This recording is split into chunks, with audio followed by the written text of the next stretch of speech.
Estimados auditores, tengan ustedes muy buenos días. Como acostumbramos a hacerlo los viernes, en esta oportunidad vamos a conversar con una importante entrevistada, y que es la autora de un libro que está llamado realmente a impactar a los chilenos, a quienes lean esta investigación profunda sobre lo que fue el campo de concentración, podríamos decir, del Estadio Nacional.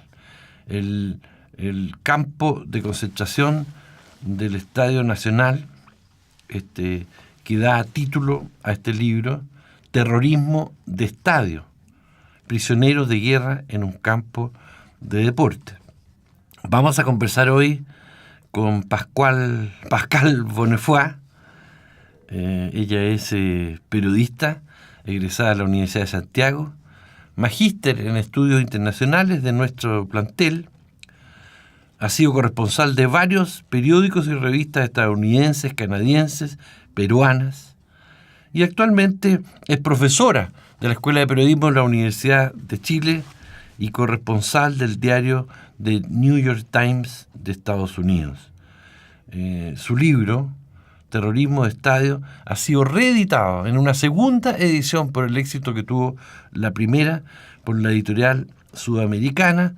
Ha sido presentado en las últimas semanas en distintos recintos, con una inmensa acogida, según estábamos conversando recién con la autora. Conversamos a continuación con Pascal Bonnefoy. Pascal, bienvenida. Muchas gracias, buenos días. Bueno, buenos días.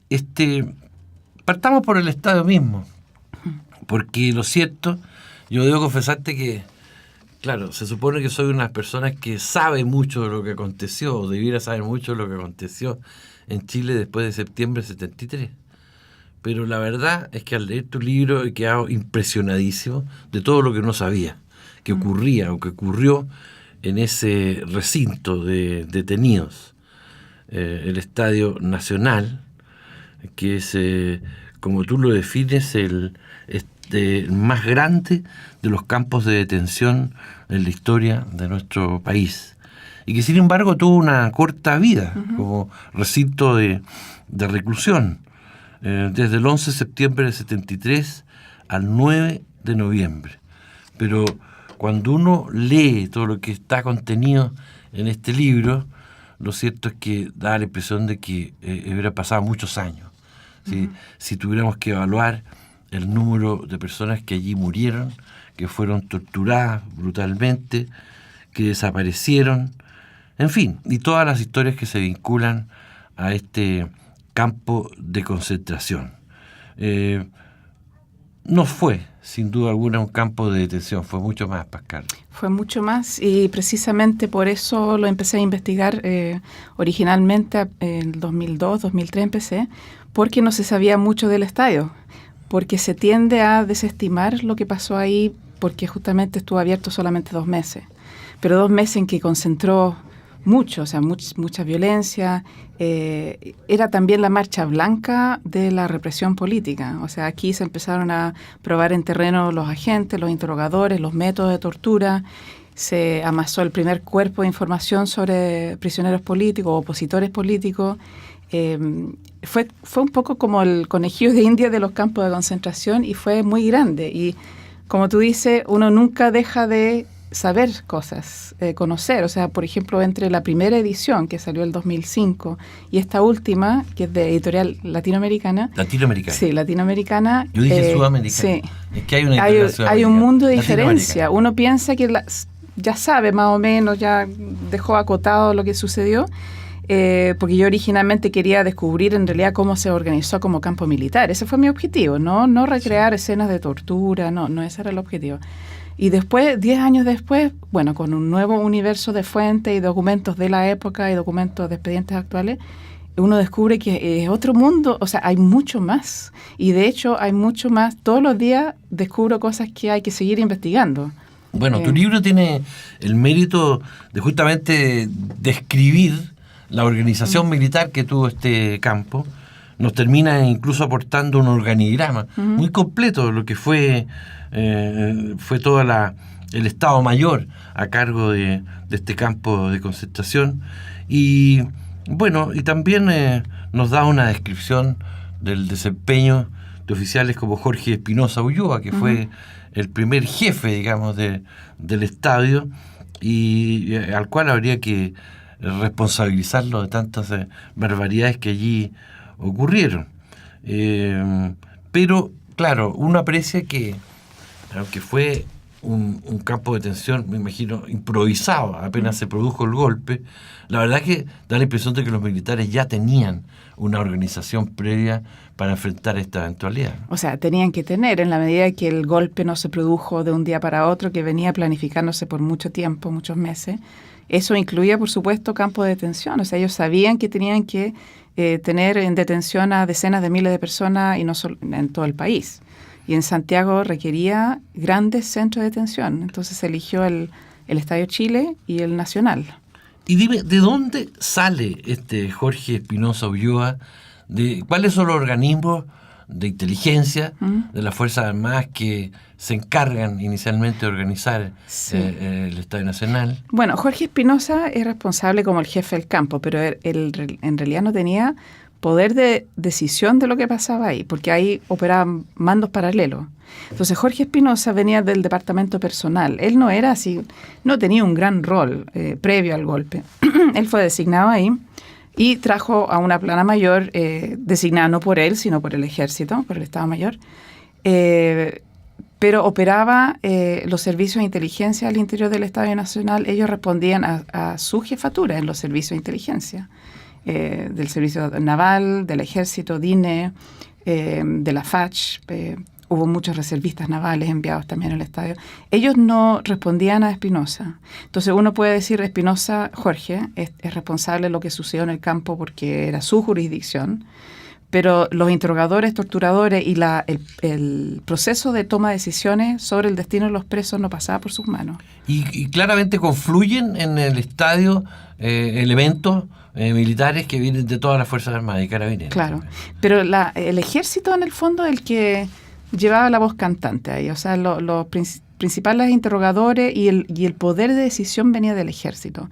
O sea, fue la DINE y particularmente un departamento que se llama el Departamento Cuarto de Servicios Especiales, que yo no había escuchado hablar antes tampoco de esto, el que tomaba decisiones en consulta con el Estado Mayor de la Defensa Nacional. Entonces, en realidad, el ejército fue el responsable, él concentró en el fondo el proceso de decisiones. Claro. Pero ahí confluyeron, claro, carabineros, investigaciones, reservistas, civiles, hubo civiles reservistas que llegaron y después se retiraron o siguieron en una carrera represiva. Entonces había un poco de todo. Hubo médicos, civiles y militares también operando ahí. Había de todo. Pero volviendo a una cosa como de los mandos paralelos que mencioné, una era como la plana mayor como de planta de Jorge Espinosa, otro eran los servicios de inteligencia que operaban ahí, y un tercero que eran las fiscalías militares, que respondían al segundo juzgado militar, que es preexistente al golpe, o sea, es permanente, ¿no? O sea, siguen existiendo los juzgados militares. Y ellos también hacían investigaciones con sus fiscales y a veces se llevaban a los presos a la fiscalía o a veces se instalaban en el estadio también. Y ellos tenían su proceso propio que a veces contradecía lo que decidían los servicios de inteligencia. De repente ejecutaban a gente y las fiscalías militares seguían investigándolos por meses, incluso buscándolo en las cárceles para interrogarlo, y ya están enterrados en el patio 29. Entonces, todo esto se intentó después cohesionar con un organismo que se llamaba CECIFA, que era el Centro de Contrainteligencia, que tuvo corta vida porque eso en el fondo el que se la llevó toda fue la DINA. O sea, todo eso se lo llevó la DINA. Recordémosle a quienes nos ven y nos escuchan que no existía todavía la DINA. Estaba en formación, claro. La CNI estaba en formación mientras se ocurría todo esto en el Estadio Nacional.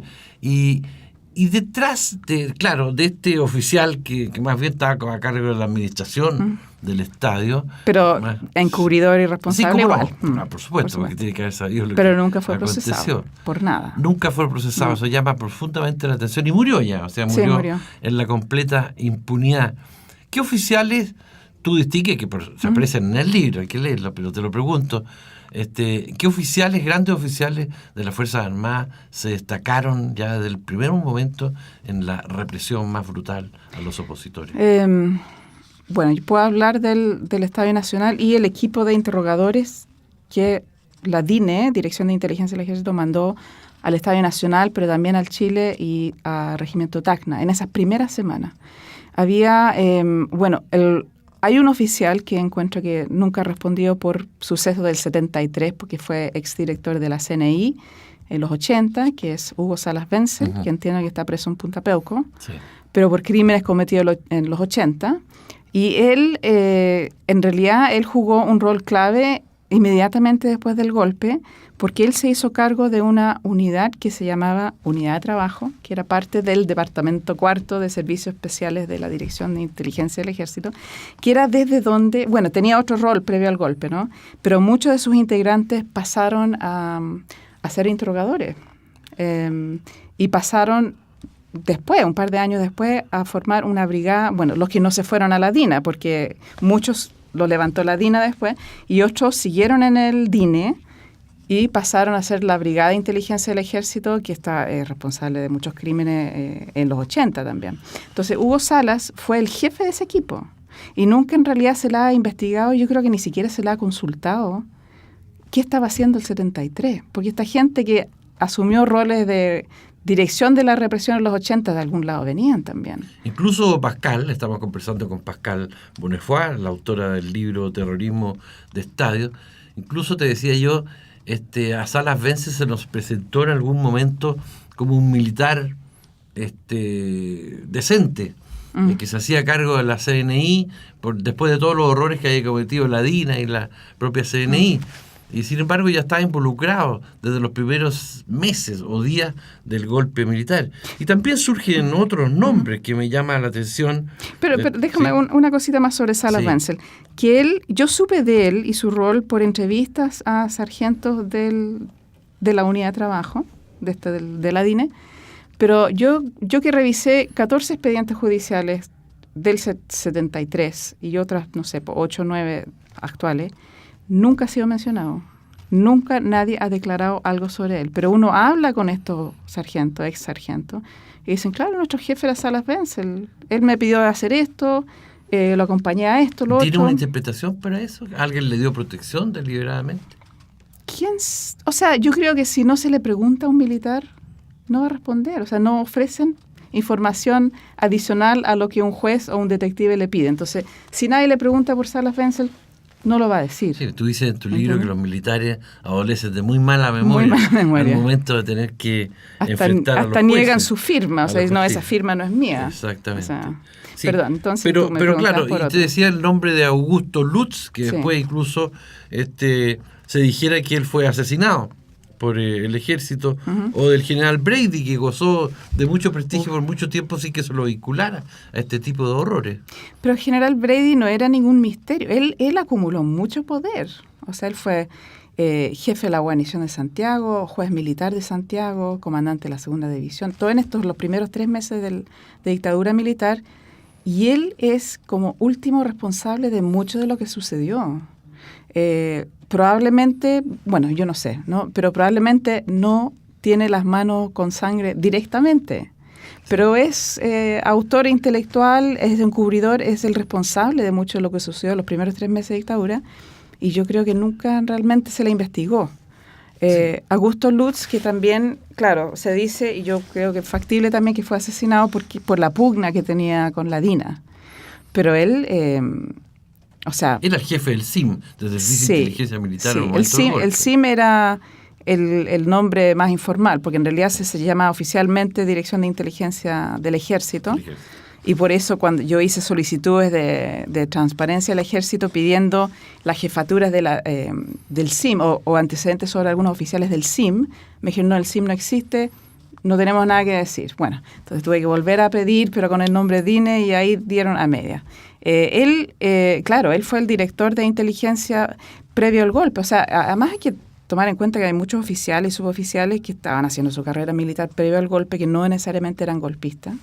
Y bueno, ahí les sorprendió ese cargo, ese puesto, y ahí se decidía para dónde iba. O sea, podría haber renunciado, podría haber expresado su oposición o siguió de largo. Y Lutz siguió de largo hasta que entró en conflicto con la DINA, pero él fue el jefe él tenía que responder también por los crímenes. Y en este tema de los militares, antes de echar a otras cosas que son medulares del libro, en este tema de los militares se ve que hay muchos que llegan a enfrentar estas funciones sin haber estado preparados, sin saber siquiera, como confiesan algunos, que venía un golpe el mismo día del 11 de septiembre, se lo envía al estadio y no sabían que había habido un golpe poco menos. Y eran sargentos de inteligencia que no sabían del golpe. Claro, entonces, pero también en esto hubo, por lo mismo, militares que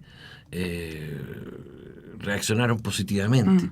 Si podemos decir que militares que a cargo de los prisioneros políticos, bueno, colaboraron para que se supiera fuera del estadio la identidad de algunos, les llevaron algunas cosas que les mandaban los familiares, en fin, es muy bueno rescatarlo también, hubo militares que se comportaron en forma decente, que tuvieron compasión frente al horror acometido por la mayoría de los militares que estuvieron a cargo de este campo. Qué bueno que tú lo consignas también en tu libro. Sí, es importante, incluso el caso de muchas detenidas que hablaban siempre de un mayor de ejército que venía del norte, que le decían el papi, porque él era paternal y las ayudó muchísimo. Y en la primera edición del libro, bueno, nunca supe quién era, ahora sí sé su nombre, digamos. Y bueno, ya falleció, pero es bueno como rescatar esos hombres también, que en realidad les hicieron la vida bastante más soportable. Hubo otros que poco después fueron expulsados del ejército, incluso perseguidos por la DINA, que tuvieron que buscar, se fueron al exilio. Otro oficial que en realidad no era de izquierda, pero su padrino al entrar a la escuela militar había sido Allende muchos años antes, entonces eso ya era signo de poca lealtad y también le dieron de baja. Y hay oficiales que siguieron su carrera, por así decirlo, de una manera decente. Hay uno que está siendo procesado ahora por un delito en el Estadio Nacional en el cual ni él ni la gran mayoría de los que están siendo procesados tuvo participación directa, y él fue de los que realmente ayudó a los presos también. Sí, bueno, no solo fueron procesados, sino que muchos fueron ultimados por los propios está siendo procesado hoy día, digamos. Claro, pero porque formaron parte del aparato represor en el fondo. Claro. Porque se tiende a ver todo en blanco y negro, ¿no? Y no era tan así. O sea, uno de los oficiales, oficial me ayudó muchísimo en todo esto, que estuvo en el estadio un breve periodo también, en la parte final. Y él ha colaborado muchísimo y ha declarado ante tribunales muchas veces. Bueno, lo que no podemos ver sino como algo negro en la historia nuestra, en las circunstancias que estamos conversando, es justamente el papel cumplido por estos interrogadores, que es un nombre muy benevolente para referirnos a los torturadores, a los que torturaron a los prisioneros políticos, y la verdad es que el libro es una secuencia de los horrores que se cometieron, que uno incluso con todo lo que sabe, como te decía al comienzo, no da crédito. Particularmente me ha dejado impactado lo que aconteció con un hijo de Luis Corvalán, ¿cómo era el nombre de él? Luis Alberto Corvalán, que estuvo en el estadio, que varias veces producto de la tortura lo dejaron abandonado, su cuerpo pensando que iba a morir, y reaccionó, entiendo que 3 veces, hasta que finalmente lo logran sacar del estadio.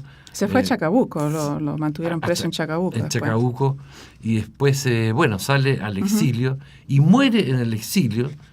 Alguien me contó hace pocos días, a propósito de comentar tu libro, de que lo tocó recibir en Bulgaria, creo, al hijo Corvalán, y que los médicos de allá no daban crédito, después de que lo examinaron, ya muerto, le hicieron la autopsia, no dan crédito de cómo podía estar en pie una persona que tenía todo su sistema nervioso destruido, varios huesos del cuerpo quebrados, las costillas, en fin, como que murió.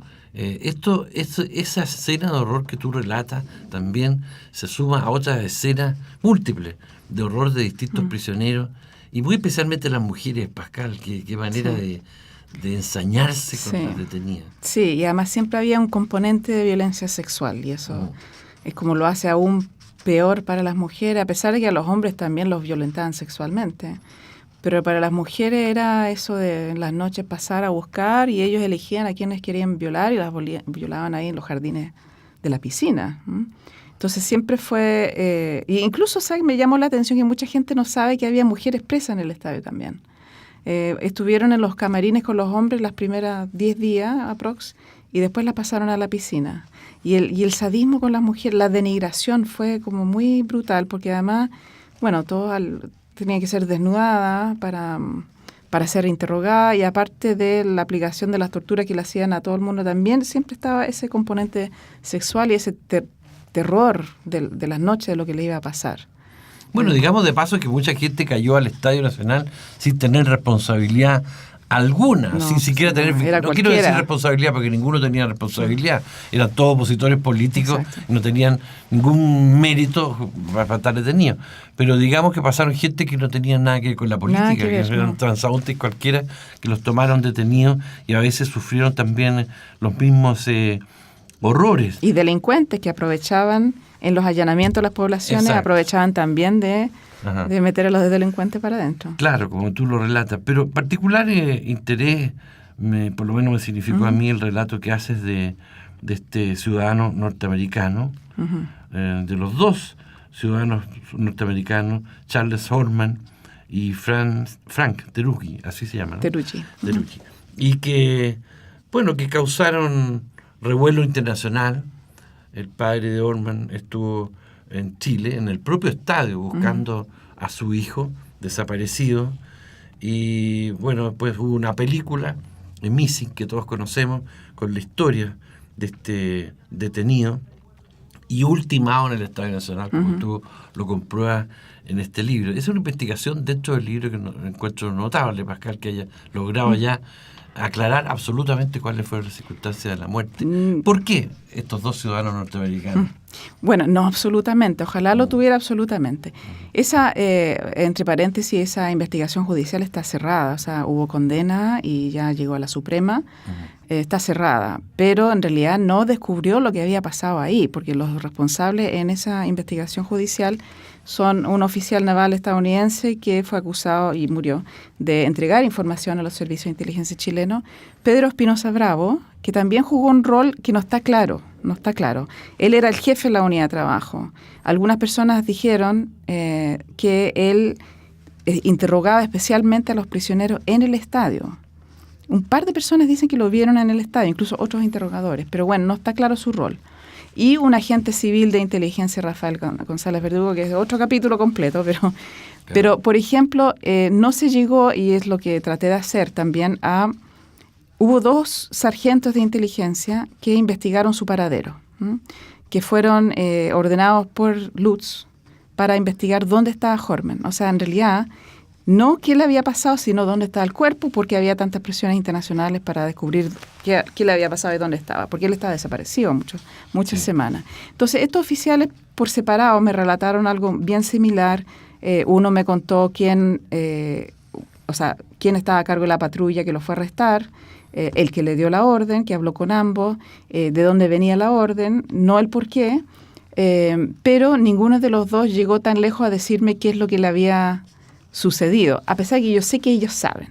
Y uno de ellos, el año 87, fue a la Embajada de Estados Unidos a relatar lo que realmente le pasó a Horman. Y esos relatos los tenemos por los archivos, los documentos desclasificados de Estados Unidos. Se hablaba de este informante que relató que Horman fue arrestado por información de Hugo Salas Wenzel, que él proveyó. O sea, él tiene que responder por ese caso. Yo creo que nunca jamás ha sido interrogado por el caso Horman. Debería hacerlo. Y Teruggi también.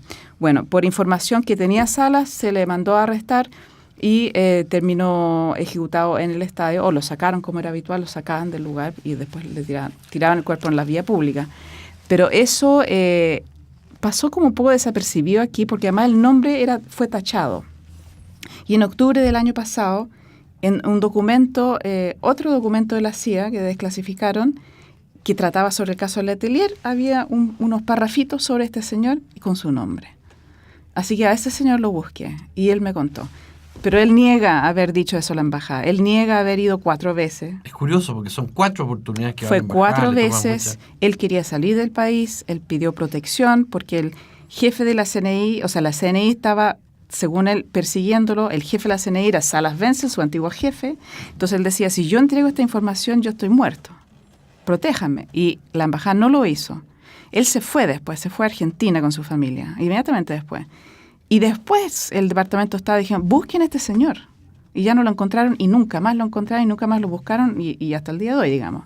Incluso en la investigación judicial del ministro Cepeda, tienden a pensar que tanto él como este otro sargento que buscaron el cuerpo de Horman eran chapas, eran hombres falsos. Y yo le pedí información al ejército sobre estos agentes de la DINE que no existen. Sí. Y claro que existen. Entonces hay un encubrimiento como hasta el día de hoy. Sí, bueno, digamos que lo encontraron en el patio 29, en el cementerio general. Claro, el Horman claro. ¿Sí? Y además una cosa que me impactó mucho fue que a los pocos días enterraron a otro cuerpo junto con él, sí. De Juan Carlos Díaz, otro detenido desaparecido. Y después lo exhumaron por presiones de la embajada. Cuando descubrieron dónde estaba, lo exhumaron, le hicieron una autopsia, lo volvieron a inhumar en un nicho. Y después eventualmente lo repatriaron el año 74. Sí, bueno, todo un acontecimiento. Perdón, y otra cosa más te quiero, perdón, es que hay muchas historias que contar, pero el otro estadounidense, Frank Teruggi. Me parece que leer el libro.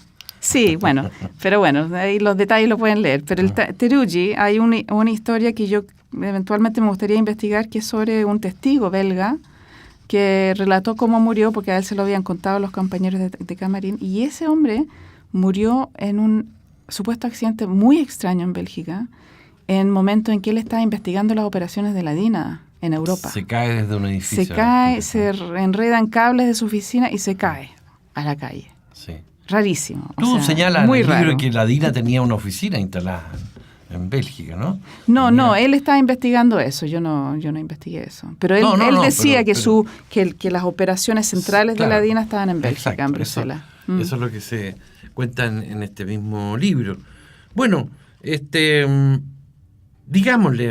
recordémosle a nuestros auditores que el estadio fue visitado en los primeros días por el cardenal Raúl Silva Enrique en un momento muy emocionante de este libro, en que él enfrenta a todos los presos del estadio y se ofrece, presenta y dice quién es y se pone a su disposición de ellos.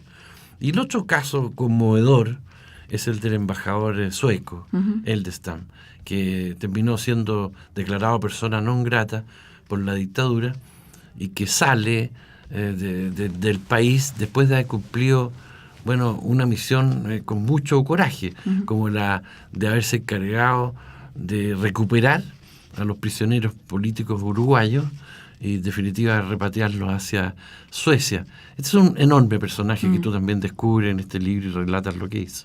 Sí, Eldestam fue considerado un héroe por muchos chilenos. De hecho, por eso hay una comunidad chilena en el exilio en Suecia tan grande, porque él rescató presos no solo del estadio, sino se hizo cargo de muchos perseguidos políticos y abrió la embajada, todas las instalaciones de la embajada sueca y las cubanas, porque él, la noche del golpe, él se hizo cargo así unilateralmente de toda la misión cubana, que tenía departamento, oficina, vehículo, y eso todo lo puso a disposición del rescate y protección de perseguidos políticos. Ahora, digamos algo muy importante que también asoma en tu libro, Pascal, que es de que estos personajes se movieron, particularmente el cardenal Silva Enrique fue una excepción entre muchos colegas del episcopado que veían con simpatía el golpe militar y que después fueron cambiando de posición. Eldestam fue reprendido por la autoridad de su país por haberse involucrado tanto en esta situación. O sea, son personas que además de haber asumido su coraje personal respecto a esta situación, tuvieron los mal ratos, ¿no es cierto?, de ser desautorizados desde sus propios países. Y para qué decir respecto de Estados Unidos, que claramente colaboró con la represión, con la muerte de sus compatriotas en el Estadio Nacional. En fin, eso también es muy significativo de este libro, Terrorismo de Estadio, que estamos comentando con Pascal Bonnefoy, que es la autora de esta publicación. Cierta oscuridad, Pascal, respecto a los balances. El informe Rettig no consigna, parece, lo que fue la realidad del estadio, donde pasaron de todas maneras más de 5.000 detenidos en este breve tiempo y personas que fueron torturados, ejecutados. La cifra que da el informe Rettig es de 41 personas que habrían muerto en el estadio. Claro. Pero ya sabemos, el mismo caso Horman comprueba que hubo más que murieron en el estadio, aunque después fueron abandonados en las calles. Al mismo tiempo que sucedía todo esto en el estadio, que era el principal centro de detención, a la morgue, como tú señalas, llegaban 1.117 cadáveres. Claro, de no calza. chilenos ultimados, no calza. Entonces da la impresión de que todavía falta mucho por investigarse Mucho. sobre lo que pasó en el estadio, ¿no? Mucho, porque generalmente, o sea, muchas veces se arrestaba a personas, las llevaban al estadio y después aparecían muertas en la vía pública, entonces no había cómo comprobar que fueron presos del estadio y ultimados ahí, salvo que haya personas que los vieron, y podrían haber estado un par de días nomás. Pero habitualmente los mataban gente adentro y dejaban los cuerpos en la calle, o los sacaban a la calle a fusilarlos. O sea, nunca dejaban como mucho rastro de que la muerte sucedió en el estadio o por responsabilidad de oficiales en el Estadio Nacional. Entonces las cifras son muy menores respecto de la cantidad. Incluso hablé con oficiales que decían, no, o sea, teníamos pilas de cadáveres que teníamos que tirar a la calle. Entonces 41 en 2 meses no refleja la realidad. Yo pude comprobar 45 porque involuntariamente Manuel Contreras, jefe de la DINA, publicó un listado de presos políticos en su libro en el año 2000, y esos listados computarizados se habían confeccionado en el estadio. Y ahí registra detención el nombre, bueno, por género, nacionalidad, ocupación a veces y el lugar de reclusión. Y así se pudo comprobar que algunos sí pasaban por el estadio, incluso gente que murió y que nunca se denunció siquiera su muerte. Sí. No puedo omitir el hecho de que hubo también un especial ensañamiento con los extranjeros. Es notable. Con tantos extranjeros que pasaban por el estadio, ya dijimos estos uruguayos. Sí. Pero me llamó mucho la atención en tu libro la forma en que trataban particularmente a los bolivianos. ¿Eh? Sí. Y la conspiración que hubo entre Pinochet y Banzer, el dictador boliviano de esa época, para simplemente no tomar muy en cuenta de que estas víctimas fueran bolivianas, con un desprecio enorme que se prolonga en el tiempo en relación al ejército respecto de nuestros hermanos y vecinos. Sí, exacto. Sí, el racismo y además, por ejemplo, los interrogaban y les preguntaban sobre el mar, ¿me entiendes?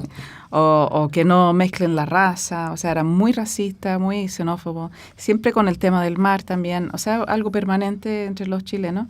Pero a los extranjeros le dieron muy duro también porque ellos eran muchas veces asilados políticos en Chile, que consiguieron asilo político durante el gobierno de Allende, porque sus países estaban bajo dictadura, entonces había decenas o miles de extranjeros aquí que estaban o clandestinos o como asilados políticos, entonces se hizo una racia gigante y también una campaña muy grande en la época de denunciar a cualquier extranjero, a cualquiera. Entonces ahí fueron a parar hasta diplomáticos extranjeros que estaban ahí, o turistas que andaban por ahí con cámara. Fatal andar con una cámara, ¿me entiendes? Sí, claro. Entonces, incluso un sueco que lo tomaron porque andaba en la calle el día del golpe con una cámara y estuvo preso y lo sacó el embajador, por ejemplo. Sí, sí. Un ensañamiento muy, muy grande. Bueno, yo tengo que atestiguarte que me ha dejado muy conmovido este libro realmente, porque hemos hablado casi de cosas generales que poco dicen de la enorme profundidad de la investigación que ha realizado Pascal Bonnefoy. En la enumeración caso por caso de las personas que sufrieron estos brutales tormentos en el estadio, por ejemplo, y que, bueno, se pueden revisar en este libro. Me ha dejado impactado de que haya tanta gente que se haya prestado para este horror y que sigue libre o ha empezado a morir en la más completa impunidad. Cuando hoy día estamos tan impactados por lo que pasa en el Sename, y que es una vergüenza ante el mundo de que más de 1.000 niños hayan muerto en las circunstancias que sabemos.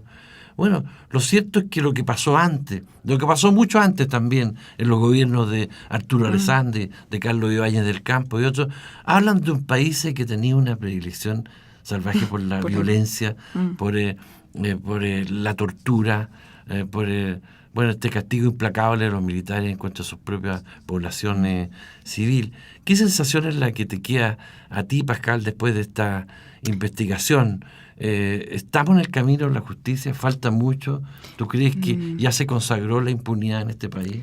O sea, respecto del estadio, a mí también me impactó el grado de impunidad y de nombres de personas desconocidas. O sea, no son, porque los que están presos, están procesados y tienen centenares de años de condena, son los de la DINA, algunos de la CNI, pero no de esta primera etapa, y que son personas desconocidas que pasaron piola, por así decirlo. Muy pocos están siendo procesados hoy en día, muy pocos. Condena poco. Y son personas, por ejemplo, oficiales que llegaron a grado general, pasaron a retiro, nada.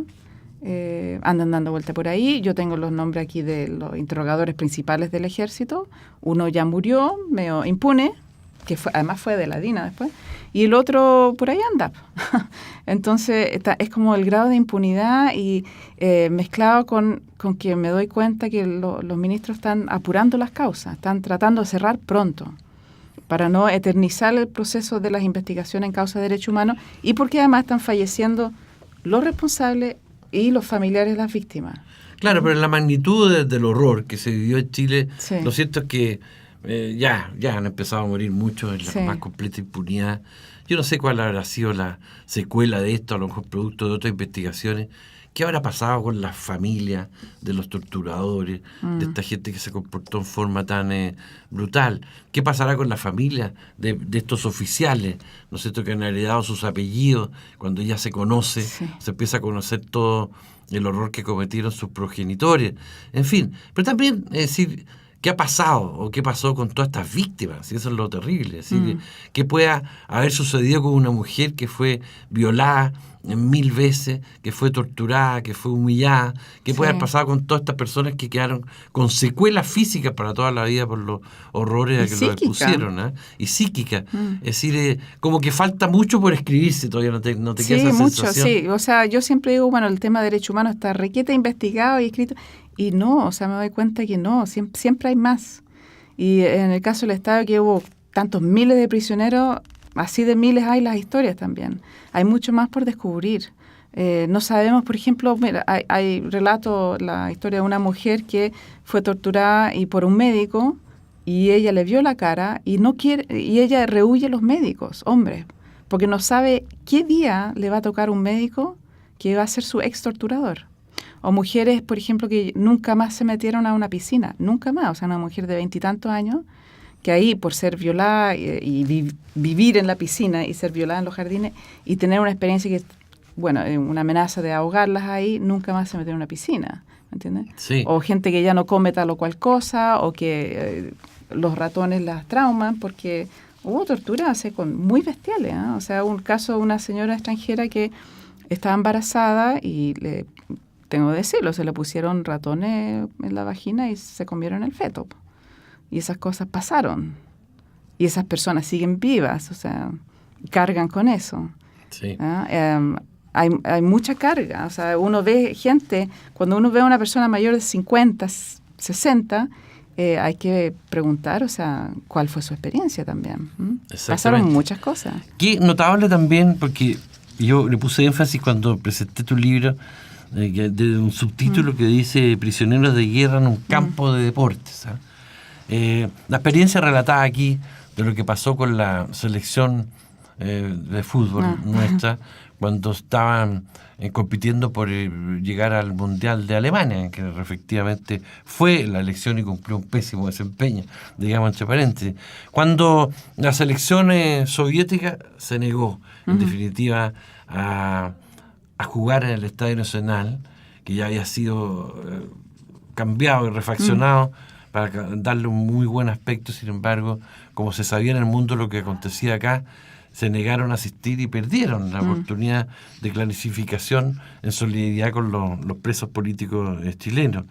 ¿Qué experiencia más linda esa?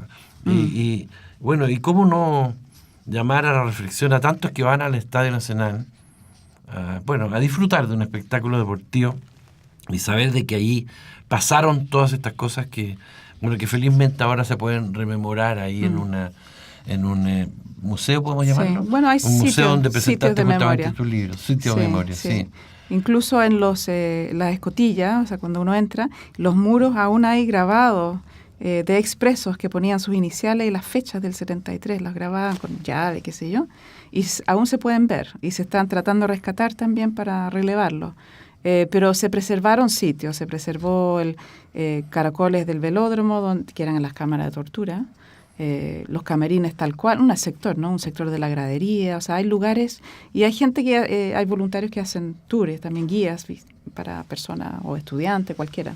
Qué importante eso. A esta hora habitualmente realizo un comentario político, entonces no puedo sustraerme a preguntarte, Pascal, ¿cuál es tu impresión después de todo esto respecto del comportamiento de la clase política en general? No sabes, porque aquí hay nombres de personas, de horripilantes personas, que sin embargo después, se relacionaron con las nuevas autoridades políticas, contemporizaron con ellas. Y yo digo, estaban tan ignorantes los políticos que no sabían a quiénes tenían enfrente y con quiénes tenían que negociar. ¿O no les importó mucho o era algo menor por un bien superior que ellos estimaron que era más importante proteger, que era la estabilidad o la nueva democracia, etcétera? Pero, por ejemplo, hasta hace poco supimos de una persona con responsabilidad en el estadio que era el que se ponía detrás del presidente de la Cámara de Diputados. Claro, pero ellos no sabían, no sabían porque además por desidia, por negligencia, por no investigar. Porque si tienes oficiales del ejército hoy en día cierto rango de edad y que hicieron una carrera militar, tú tienes que suponer que, o al menos investigar qué es lo que hicieron durante toda la dictadura, ¿me entiendes? Sí. Pero yo encuentro que es parte de la transición pactada en el fondo. Sí. Yo pienso, Pascal, que tu libro tiene mucho valor porque aún aquellas personas que siguen pensando de que la intervención de los militares fue necesaria, inevitable, en fin, lo que queda claro en el libro es que muchos horrores pudieron haberse evitado. Que a lo mejor lo inevitable habría sido que se detuviera a las personas, se las interrogara civilizadamente, no se las ejecutara sumariamente, claro. En fin, tampoco torturara, desde luego. No, aquí se cometieron horrores que no son permitidos ni en la guerra. O sea, ahí tenemos una convención de Viena, tenemos legislación internacional que prohíbe, ¿no es cierto?, como actos de guerra, tratar de esta forma a los detenidos, cuando estaban en plenos conflictos. Aquí no estábamos en conflicto, fue un conflicto de las Fuerzas Armadas contra el pueblo chileno inerme y sin embargo, qué manera de ensañarse nuestros militares con la población civil. Yo pienso que ojalá tu libro lo leyeran muchas personas que, siendo pinochetistas o habiendo justificado la intervención de Pinochet, se encuentren frente a este horror para que estas cosas realmente no vuelvan a suceder. Solo me cabe felicitarte, Pascal, por esta enorme investigación periodística. Que te vaya muy bien con tu libro y quienes hoy día nos han escuchado y nos ven, se animen a adquirirlo, a comprarlo, porque la verdad es que, como decía al principio, a pesar de todo lo que uno sabe sobre lo que sucedió en Chile, todavía le falta por conocer muchísimo más de nuestra historia. Muchas gracias. Muchas gracias, Juan Pablo.